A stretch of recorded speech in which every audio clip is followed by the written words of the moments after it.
Hello! I understand that a few of you are struggling with neck pain, especially when lifting your head and shoulders off the mat.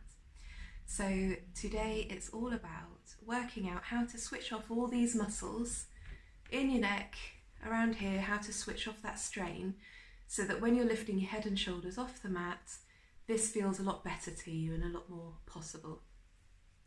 First of all, I want to say it is absolutely nothing you are doing that is wrong that is causing this. So it's not your fault that it's happening. It happens to a lot of people. I still get it even myself. So it's just something that happens and I can show you how to switch it off. By all means, keep trying these activities. But the most important thing is that as soon as you start feeling any strain here at all, you relax. Because what it's mainly telling you is that the other muscles within your body are getting tired. And when they get tired, other muscles take over. So it's something I call as faulty muscle recruitment. So usually when lifting your head and shoulders off the mat, you need to use your core muscles to do so. So you're pulling your navel back towards your spine, which enables you to kind of roll forward onto the shoulder blades. But when these core muscles get tired, and that can easily happen in a lesson, these ones, they're like this, I'm gonna help, no, it's my turn. Okay, so first of all, it's not your fault. Please rest as soon as you feel anything like this. You can just switch it off for a moment. Okay, the first thing that you can do to really try and relax those muscles and stop them working is, right, if I lie down here. Okay, please note leggings tucked into socks look today because it's cold. Okay, right, so just to start with, lie down.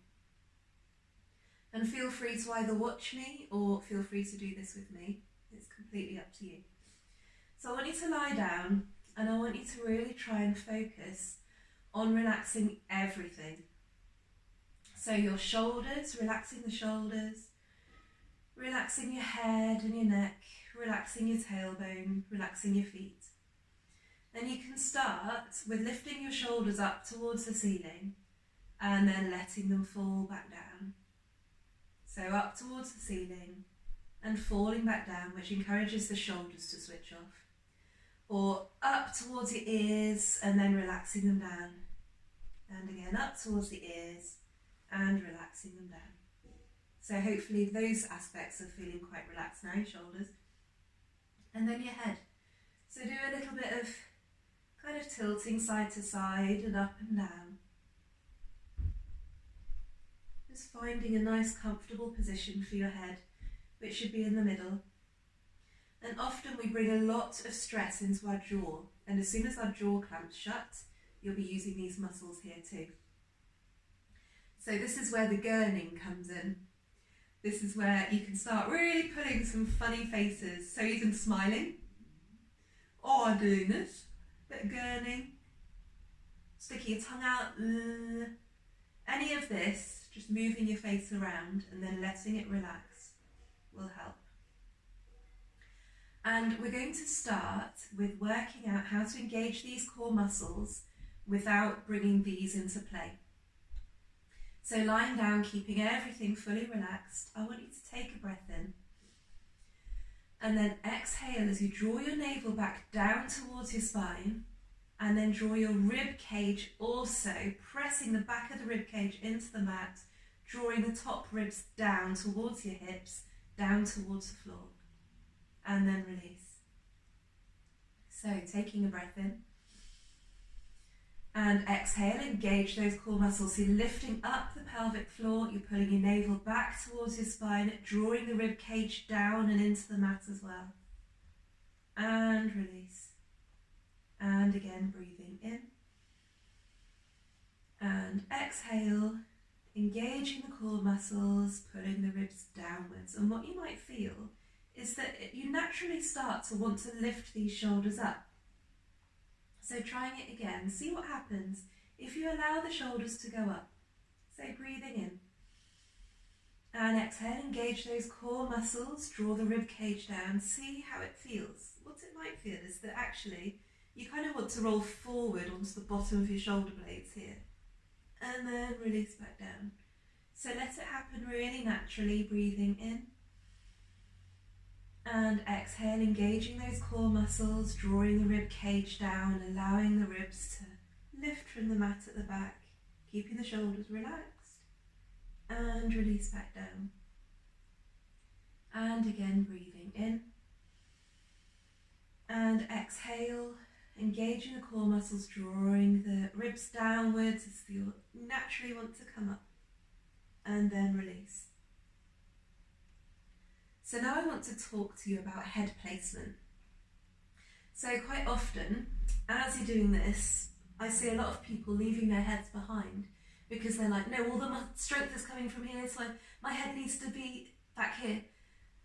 And that can be quite painful. But I also see the other extreme. So when people are coming up, and then they're really tucking their head down and they're looking down towards their pubic bone and there's no gap here at all. And then they release, okay?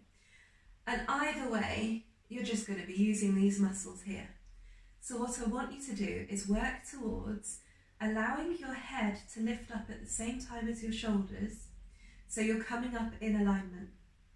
So if we took a breath here, and exhale, engage those core muscles, draw the rib cage down, allow your head and shoulders to lift up off the mat, and your head is also lifting up.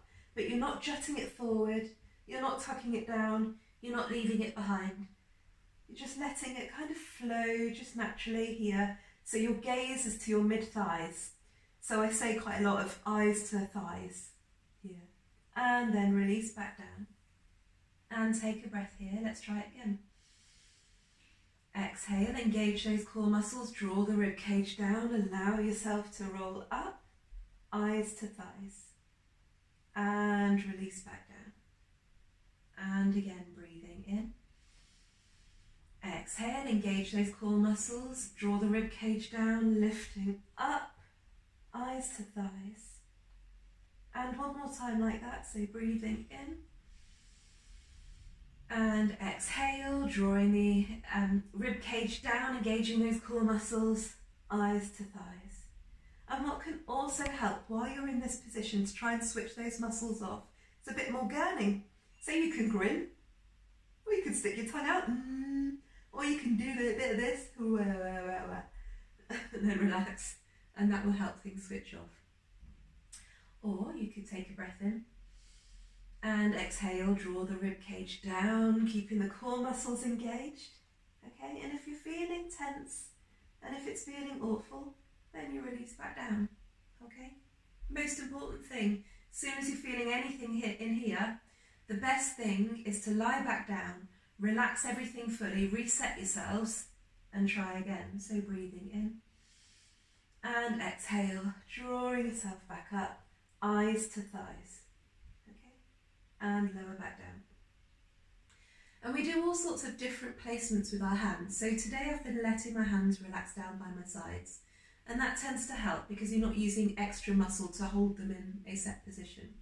But I want you to try this with your hands crossed over your chest and see how that feels. Because some people find this a lot easier. So try it here. Just double checking that your shoulders are relaxed. Taking a breath in. And exhale, draw the rib cage down as you lift. Eyes to thighs. And release down. And again, breathing in. Exhale, draw the rib cage down, lift, eyes to thighs, and release back down. And again, breathing in. Exhale, drawing up, and release. And another great hand placement for your head and neck to try and release the pressure is interlinking your fingers and bringing them behind your head. So your head needs to rest in your hands. And what you don't want to do is you don't want to pull forward like that, really yanking your head forward using your hands and your elbows. So I'm always saying elbows back, and this is why. So what you're going to do is you're going to breathe in and exhale, drawing that rib cage down as you lift your head. So you're really letting it relax in your hands as you lift. and release back down. So my elbows didn't come forward at all. My head stayed relaxed in the palms of my hands. If you've got shoulder stiffness, this might not work so much for you. So we're going to try it again. So we're going to breathe in and exhale, draw that rib cage down, eyes to thighs, keeping your head relaxed in your hands, and release back down. And one more, taking a breath in and exhale, coming back up and release. And another thing that really helps is engaging your core muscles more. So if we try it again, taking a breath in and exhale as you roll onto the bottom of your shoulder blades, you're lifting yourself up, you're relaxing. I want you to imagine, without lifting your tailbone up, pushing the middle of your back into the mat so you end up coming up a bit higher. Okay?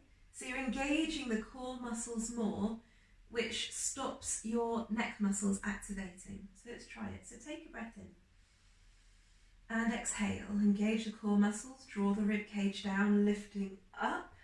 So keep your head relaxed. Try and engage your core muscles more and relax. And also, some people find that when they have their legs in tabletop and they draw themselves up, because you're using your core muscles to keep the legs in this position here, you're using more core and so less neck. So breathing in and exhale, rolling up. You've got loads of core going on here. You're really drawing your navel down towards your spine. You're drawing your rib cage downwards and release. And again, breathing in and exhale, rolling up, keeping those elbows back. That's it. And release. Okay. So hopefully you've tried a few different positions of what you can do for your neck to try and switch these muscles off. You could even, if you've got stiff shoulders, you could try using a hand towel and holding it either side, so resting your head in the hand towel, holding it either side and bringing yourself forward like that, all in one and back without bringing those elbows forward. Okay, so hopefully this will help you switch off those neck muscles and make your Pilates experience even more pleasurable. All right, any questions, do get in touch. Bye.